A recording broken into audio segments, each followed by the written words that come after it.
जलन। ममता बहुत ही सीधी और प्यारी लड़की थी, वहीं सुनील एक सरल और आगे बढ़ने की सोच रखने वाला लड़का।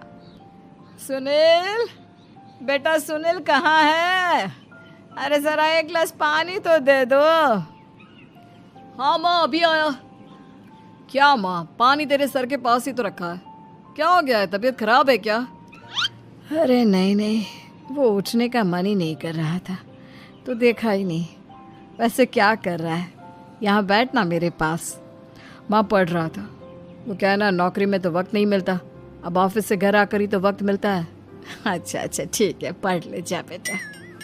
सुनील पढ़ लिख कर और आगे बढ़ना चाहता था, लेकिन माँ की तबीयत खराब देखकर सोचता है कि शादी ही कर ले। कब तक माँ का ख्याल वो अकेले रख पाएगा? तो एक दिन, माँ ये ममता है, मैंने इससे शादी कर ली है। तुम्हारी तबीयत भी ठीक नहीं रहती तो मैंने सोचा शादी कर लेता हूँ। घर संभालने वाली और तुम्हें संभालने वाली कोई आ जाएगी तो अच्छा रहेगा। माँ अचानक से सामने बहू देखकर हैरान रह जाती है। बेटा ये क्या बात होती है? न बैंड, न बाजा, न दहेज, न शगुन, ऐसे कैसे बहू आ गई? माँ तू तो जानती है मैं नौकरी के साथ पढ़ाई कर रहा हूँ, तो कहाँ से इतना पैसा बचा पाता कि धूमधाम से शादी करता। वैसे भी माँ लोग तो आकर खाकर निकल जाएंगे, इसलिए बस वैसे ही। माँ जी, मैं आपका ख्याल रखूंगी। वैसे भी ये आगे की पढ़ाई कर रहे हैं, अच्छा कुछ कर गए तो सबके दिन फिर से अच्छे आ जाएंगी। सास को ममता की बात ठीक तो लगती है, लेकिन मन में कहीं ना कहीं लगता है कि कहीं बहू बेटे को लेकर फुर्र ना हो जाए और फिर तो वो रह जाएगी अकेली।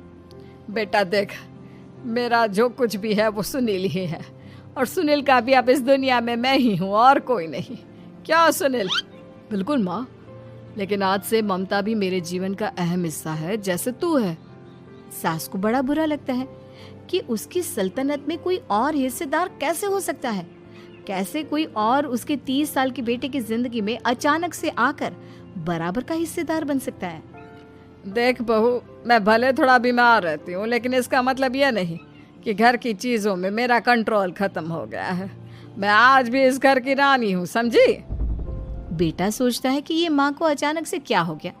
कल तक जो माँ कहती थी कि जिंदगी का कोई भरोसा नहीं, वो अचानक से जंग के मैदान की झांसी की रानी कैसे बन गई? माँ क्या हो गया है? सब ठीक है ना? अचानक कैसी बात कर रही हो? ममता का आज पहला दिन है, स्वागत करो उसका। आसपास की आंटियों को बुलाओ, नई दुल्हन की मुंह दिखाए करवाओ। खैर, सास होने का फर्ज निभाती है और बाद में एक सहेली के साथ बाहर निकल जाती है। क्यों री बताया नहीं कि बेटे का ब्याह कर रही हो? वैसे तो सारा दिन हम ही में घुसी रहती हो। अरे मुझे भी तो अभी पता चला, यूं अचानक सर पर लेकर आ गया। कहता है बहू है माँ तुम्हारी, अब इसको भी इतना ही मैं प्यार करता हूँ जितना तुझे करता हूँ। लो जी, ये क्या बात होगी? क्यों इतना प्यार करता है? अरे माँ का प्यार तो ज्यादा होता है। अब उसको तो कोई दूसरा पति मिल सकता है, लेकिन तुम ही बताओ, क्या माँ की ममता किसी और की हो सकती है? ना जी ना, बेटे को समझाओ ये बात। अरे क्या समझाऊं, मुझे तो खुद ही समझ में नहीं आ रहा कि क्या हो रहा है। जो बेटा कल तक माँ माँ करता था, अचानक से बीवी बीवी का राग आलाप रहा है। देखा, उसकी बीवी ना सुंदर और जवान है। सुंदरता के आगे तो एक से एक नहीं टिके, तो तेरा बेटा किस खेत की मूली है? सास को भी समझ में आ जाता है कि बहू की सुंदरता के आगे माँ का प्यार किसी काम का नहीं। उधर बीवी, ए जी, अम्मा जी सहेलियों को छोड़ने गई थी, अभी तक आई नहीं, हम देख आए क्या? अरे रहने दो ना, आ जाएंगी। कहाँ जाएगी, उनकी आदत है, एक बार जाती है तो पूरी पंचायत खत्म करके ही आती है। अच्छा ही है, खाना वाना खा कर गई होगी। छोड़ो ना, घूमेगी तो खाना पचेगा, नहीं तो ऐसे ही खाट पकड़ लेगी। बहू भी शांत हो जाती है। उधर सास सोचती है कि आज थोड़ा देर से ही घर जाती हूँ, जब बेटा परेशान होकर ढूंढेगा तब मजा आएगा। बीवी को खुद ही पता चल जाएगा कि माँ के आगे उसकी दाल नहीं गलेगी। लेकिन वहीं दूसरी ओर घर पर, ए जी, माँ जी अभी भी नहीं आई, हमको तो घबराहट हो रही है कि क्या करें, जाकर पता करें किसी के घर। अच्छा, कहाँ जाओगी ये भी बता दो। पहला दिन है तुम्हारा इस घर में और एक ही दिन में मोहल्ला छानोगी क्या? हाँ, तो आप भी तो नहीं जा रहे हैं ना, हमको फिक्र हो रही है। अरे यार, ये रोज का है अम्मा का, खाओ और सो जाओ। बस फिर क्या था, बेटा बहू खाना खाते हैं और कमरे में सोने चले जाते हैं। उधर जब सास को कोई देखने नहीं आता तो वो हार कर घर आ जाती है, जहाँ वो देखती है कि सारे घर की लाइट्स बंद है। सास को गुस्सा आता है, बहू, ममता बहू कहाँ हो? लेकिन सारे दिन की थकी बहू को ऐसी नींद आती है जैसे किसी ने भांग की गोली खिला दी हो। वो तो नहीं उठती। उठकर आ जाता है बेटा। अरे क्या बात है अम्मा, काहे चिल्ला रही हो? अरे सो जाओ ना, सुबह की थकी है बहू, वो सो रही है। जोर से बोलोगी तो नींद खुल जाएगी उसकी। माँ को गुस्सा आ जाता है। फिलहाल तो सो जाती है, लेकिन मन ही मन ढेर सारा जहर बहू के लिए भरा होता है। सुबह बहू चाय बना रही होती है कि सास धीरे से गैस तेज कर देती है, जिससे चाय का बर्तन जल जाता है। और जैसे ही बहू चाय का बर्तन उठाती है, उसका हाथ जल जाता है। मेरा हाथ जल गया। वो जोर जोर से चिल्लाकर इधर उधर भागती है कि सास थोड़ी देर में उसके हाथ में पानी डाल देती है। हाय रे बहू, क्या कर रही हो? पहली बार रसोई छुई हो क्या?